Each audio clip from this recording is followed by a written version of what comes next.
Seven Footers crew, what is going on? We are back, Jarod and Jenna here, and we are just days away from the regular season ending. Can you believe it, Jarod? It's crazy. We were saying off air, like you start the season and you're like, oh man, the slog's coming, right? You're like, it's gonna take forever. But before you know it, you're like, wait, we're already halfway through the season. Then it's all-star, we're 2/3, and now we got 4 games left, and season ends on Sunday, Jenna. Playing starts next Tuesday, and then next Saturday, playoffs are coming, and it's going to be intense. I was telling a bunch of people this over the weekend. For once, I finally understand why they implemented the play-in tournament. When it first happened, I was like, nah, this is trash. They're ruining everything. The Lakers are never getting in. No, I'm kidding. But still, I wouldn't say that because LeBron wasn't with them yet. But anyway, though, like this is crazy, Jarod. Yeah, like I really don't know what way this is going to go just because of how tight and narrow it is. The Western Conference is wide open outside of the top 3 teams that seeds that clinched. Anything can happen 4 through 10. The East is a little bit more stable. The top 5 teams have clinched. We're waiting on the 6th there, Brooklyn Nets. And then the bottom, of the East, your Indianas and those teams, while they're, kudos for trying and all that. Miami, Atlanta, Toronto, the Bulls. No one expects any of those teams to really make any kind of noise come the postseason. But, we shall see. We shall. So it is a very exciting episode because with the regular season coming to an end, that means it's award season. To give out the awards. That's right. Award season, baby. This is one of my favorite times, my favorite episodes, everything. And in the future, we'll have to discuss how this shifts a little bit with the new CBA. So we'll get there. Don't y'all worry. But we got to get to the business here before the season's over in the blink of an eye. So why don't we start with the best and not even save it for the last? The MVP, okay? Because I think we have a pretty good picture of who's in the running, but I'm curious to hear who you really take number 1. Jenna, it was tough. Like, I really went back and forth on this, and I was just like, man, like, it literally, like, I mean, the 3 front runners are, of course, Denver Nuggets, Nikola Jokic, Philadelphia 76ers, Joel Embiid, and the Milwaukee Bucks, Giannis Antetokounmpo. And, and Giannis has won it twice. Jokic has won it twice. Both won it back-to-back. Jokic could go for his 3rd straight. And Jenna, like, look, if you go by the advanced stats, it's Jokic, right? Like, estimated plus minus, he's a full point per 100 possessions better than Joel Embiid as it relates to teammates on the floor, all those different things. Now, the argument people make is, well, Embiid's defense is better, and it is for sure better than Jokic's defense, but maybe it doesn't have quite the impact that everyone thinks it does. But Embiid's been a monster. Jokic has missed the last couple of games. So Jenna, with the slightest, and I mean by a hair edge, I'm going to give it to Joel Embiid this year. Tough. It was tough. I mean, really. I thought you were going with Jokic. So I mean, the way you were talking. Listen, I was like, man, Jokic. I'm giving it to Embiid just for the simple fact of in their head-to-head matchup, they and the Sixers won, and Embiid did dominate Jokic in that game, and just by the slightest of edges. So I'm going to give it to him slightly. Oh man. As you said, it's tough. I think the one thing that we agree on is that I'm also not going to give it to Jokic. Do all 3 of these guys deserve it? Of course. Yes, they do. If any of them, you said it last episode, if any of them, and when I say them, I mean Giannis, Joel Embiid, and Jokic, if they get it, wouldn't be mad. And same, wouldn't be mad.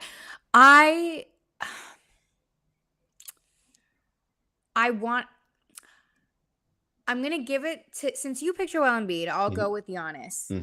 And why I was going to go with Joel Embiid, though, if you didn't, was because my argument for him is that it does take a lot of also mental toughness being snubbed for this award in previous years. And when I say snubbed, he wasn't exactly snubbed. No, it's just Jokic is better. Jokic is better. Yeah. To be in the conversation, then he's injury riddled. So to keep up the consistency with Joel Embiid, I was gonna say would sway the argument for me, but I'm gonna go with Giannis because really, what was it? Other than like a 5-game losing slump, and that's exaggerating, maybe, did we ever worry about the Bucks? They're the Like best record they've in the been NBA. silently good hanging out in Milwaukee, where no offense, no one probably wants to be, and just being great. So Giannis, I mean, continued greatness, and it seems as though he never wavers. Like, Jenna, best player on the team with the best record. I mean, you never have to explain more than that, right? Like, right? That's it. So, I mean, it's going to be interesting to see who does take it. It will be cool if Jokic does get it because, correct me if I'm wrong, only Larry Bird has got Larry was most recent to do it. most Yes. reason to do it. Yes, Yeah. yes. Yeah. So very cool stuff. It's a big No, gap listen, there. it's tough. And if again any one of those three guys get named it, I first of all, nobody should be mad because it's sports. We're here to have fun, but nobody should be mad. They are all three are equally deserving of the award. Yeah. That is it. All right, let's keep it moving and talk defensive player of the year. There's a few good A guys, few I good could guys. think of. Yeah. Look, for me, to no surprise to anybody, I'm going Jaren Jackson Jr., the Memphis Grizzlies. Tripp has been incredible this year. Leads the league in blocks, leads the league in stocks, which is steals plus blocks. He is in the 99th percentile in defensive estimated plus minus. He is the linchpin behind the number 2 ranked defense in the league. There's really not much more I could say about that. People are going to say Brook Lopez, he's got more minutes, he's played more games. Okay, but Brook Lopez also plays with Drew Holiday, who might be the best perimeter defender in the league. And he also plays with Giannis Antetokounmpo, who has won Defensive Player of the Year before. The best defender that Jaren Jackson Jr. plays with is Dylan Brooks. And it's not, Dylan Brooks is a good defender, but they don't have the same defensive talent that Milwaukee has, yet their defense is better by the numbers. So I'm going with Jaren Jackson Jr. And when Jaren missed the first 12 games of the season coming back from the injury, the Grizzlies defense is like wallowing in like 18th, 20th, bottom of the league. He comes back, they shot up to number 1. I mean, that's all I need right there. Jaren Jackson Jr., Defensive Player of the Year. I had him and I had Giannis. I just feel like he was a highlight. I mean, not that he isn't always, but still, again, best player on the best team. But I mean, also Jaren Jackson Jr. was in this conversation last season, and what was it? Last season, he also got named first team all defense. He did. And as if you're a longtime listener of this podcast, you will know that is very important to Jarod. Of course it is. So yeah, Triple J, he deserves the flowers, especially battling through injury and being on a great team, and he has the ability to also shift games sure does immensely. He sure does. And Jenna, his offensive game is coming around too. Look out, man. Look, if he is what I think he can be and what I know he believes he can be, he and John Morant, that is a 1-2 punch that is dynamic, utterly dynamic. So anyway, that's my DPOY. Seems like it's yours too. Jaren Jackson Jr. Love to hear it. Love to see it. Hopefully we're speaking it into existence. Let's talk about the Rookie of the Year. Jenna, this one was tough, and here's why. Paolo Banchero, of course, has the counting stats, right? All the gaudy numbers, right? Because that's what his team needs him to do, right? So he's scoring, he's rebounding, and Paolo looks like he's going to be very good. But, Jenna, if we're talking about impact on actually winning games,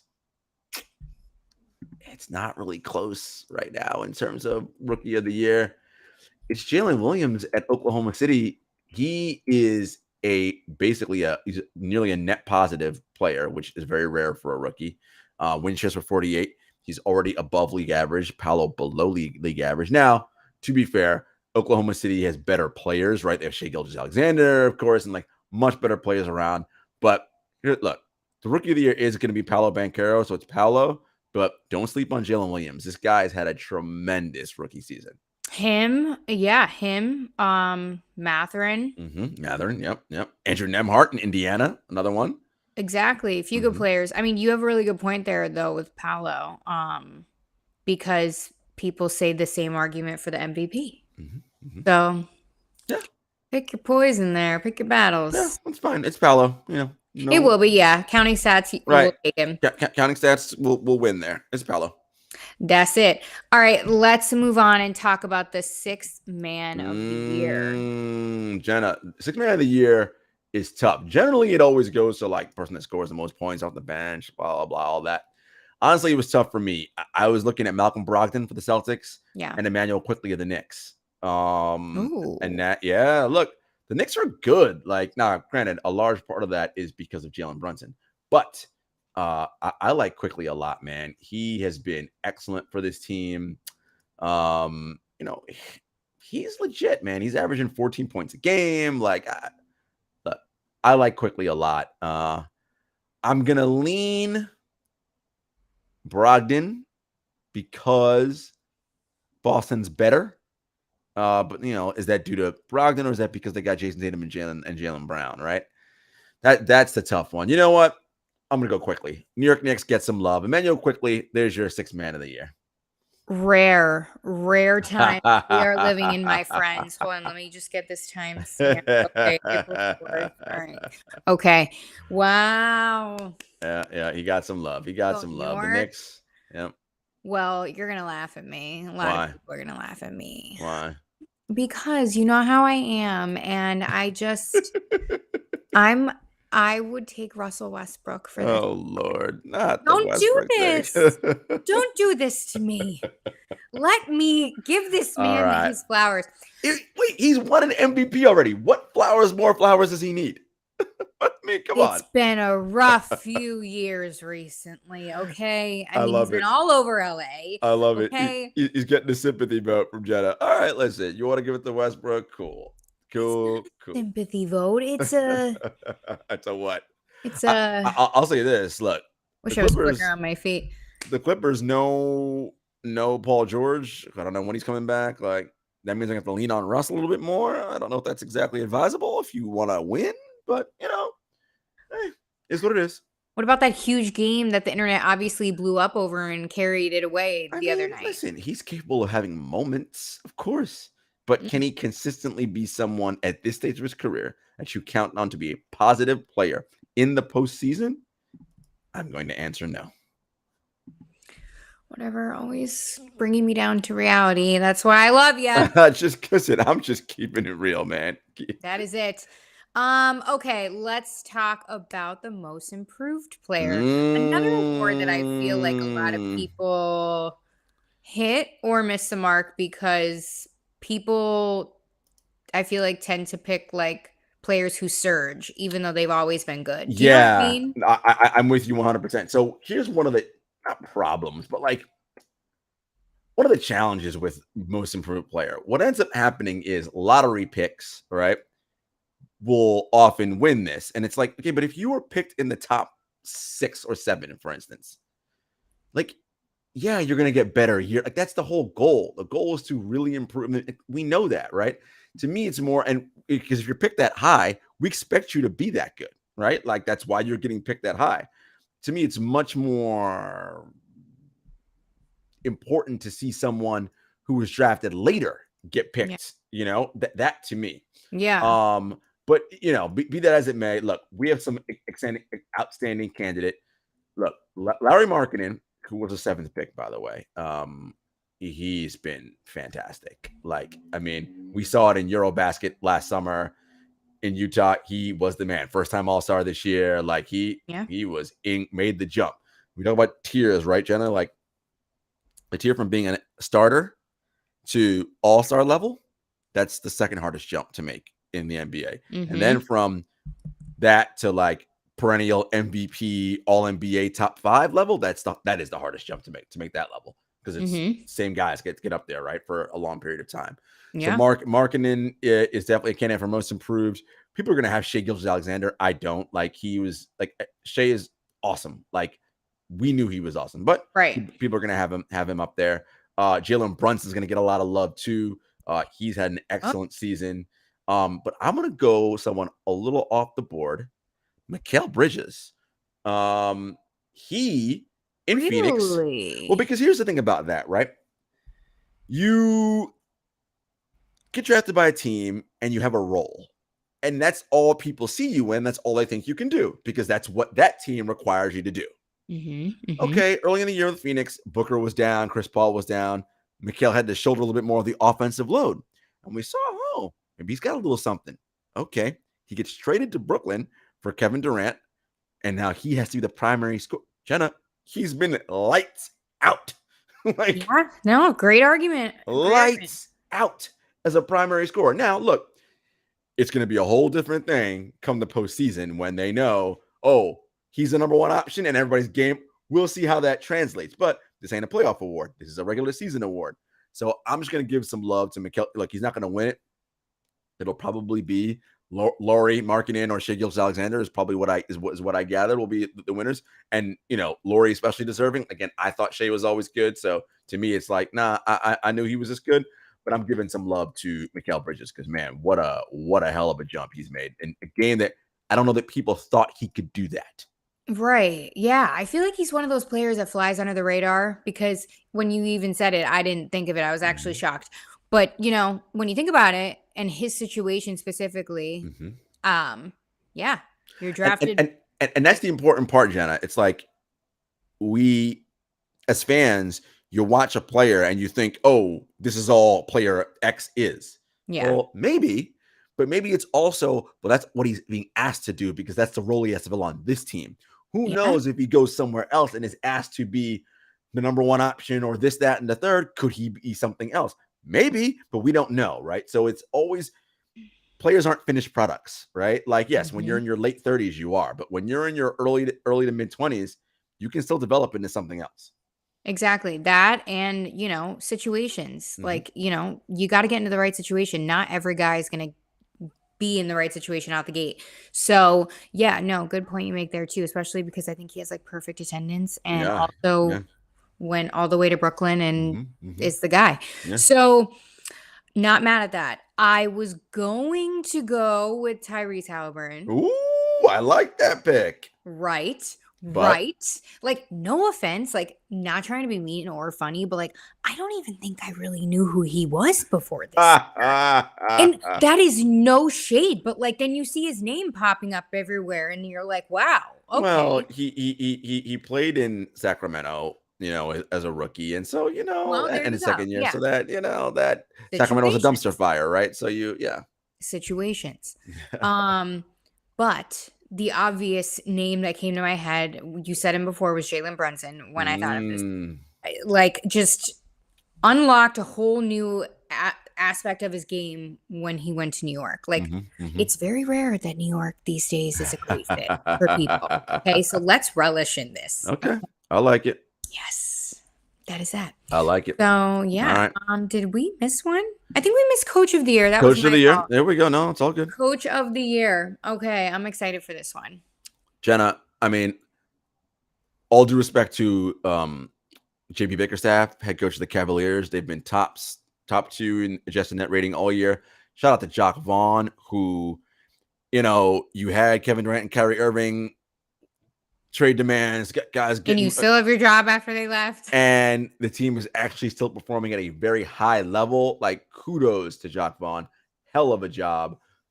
There's some coaches that did amazing jobs this year, Jenna. But there's only one guy. There's only one guy. When you have a team make the playoffs for the first time in 16 seasons. Let's go. I mean, this is it, right? It's Mike Brown. It's Mike Brown, hands down, right? I mean, listen, they are one of the top offenses in the league, number one in pace. Like, look, it's Mike Brown, man. Shout out to Mike Brown and the job he did.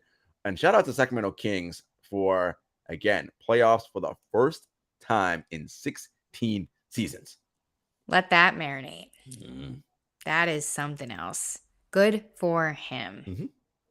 Like, I don't know too much about his transition from Golden State to Sacramento, but it kind of sounds like a situation, like a I bet on myself kind of situation. Like, no doubt. I'm going to go be the main coach, the main guy. And it's freaking paying off. Well, you know, he learned. So he's been a head coach before, obviously. Won right before.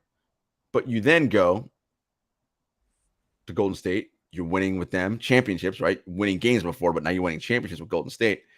And you kind of see, okay, this is maybe some different things. Like I get a different philosophy. I got to look at things a little bit differently. And he brought that attitude to Sacramento. They play super fast. They're going to be, look. And they're young. They can't defend. And, Brown actually called them out last game, saying that they play soft at home, which they do. So we'll see how that works. They got to get better on that end of the floor. But listen, all that is for another day. Sacramento fans, you got playoffs coming. Like, be happy. 16 years since you last saw the playoffs. Like, this is wonderful. Shout out to Mike Brown. Seriously, those employees in Sacramento must be like, damn, we got to work like longer seasons now. They're so used to being like, yeah, we're done. Let's we're making their plans. Right? Now it's like, wait, we got at least 2 home games extra. I can't. I literally can't. Guys, like we said, the regular season is over next week. We got 4 games left. I mean, right. And the Mavericks are like not even in the play-in tournament right now. The Mavericks are a game out of the last play-in spot. Look, wild. Listen here, real quick on the Mavericks. At some point, look, Jason Kidd's probably getting fired. Oof. I mean, that's tough. He's been terrible. Like, they're not playing defense. Like, and that's on him. Luka, look, it's time that Luka starts getting some criticism here, right? Like, all the pouting and whining and crying for foul calls, leaving your team short a man on the other end of the floor. Like, hey, man, you're the leader of this team. That's on you. And also Mark Cuban. Look, man, Mark Cuban gets this pass because he's on Shark Tank and he's fun. Everybody likes him, whatever. He's the nicest guy ever. He's super funny and all that. And like, or not super funny, but he's like super personable. Everyone thinks he's super smart. He's personable. He's like the guy on TV. He knows a lot about everything. But that's the image of him. Is that true? I don't know. But I will say this, right? Like, you have the generational superstar in Luka. It is on you, my friend, to put the best of everything around him to get the best out of him. And so far, you have not done that. He hasn't. Scary stuff. I mean, I'm just looking at the standings here real quick. Wow. Yeah, that's bad news. It's bad news. Oof, that's tough. And if they miss it, it's going to be ugly. Look, Luka signed that 5-year rookie max extension. That's got him locked up through 25, 26. But when has that ever stopped a superstar before from demanding a trade? For real. I'm literally right. So at this point, we'll see. We shall see. It's going to be an interesting summer in Dallas. It is. This is going to be a fun time because I'm looking at this Western Conference too, and honestly, the play-in's going to be a dogfight. Oh my God! I mean, you might have the defending champs could end up in the play-in tournament. Honestly, yeah, they're probably Like, this is crazy. It's insane. Oh man, they're right. Like half game. Clippers and the Lakers. Yeah. That's crazy. It's gonna be fun. Well, folks, as always, you know where to find us: Apple Podcasts, YouTube, Stitcher, SoundCloud, all that. At JS Hector, at Gentleman Selly, at 7footers Pod on Twitter, at 7footers Podcast on Instagram. And until next time, everybody, peace.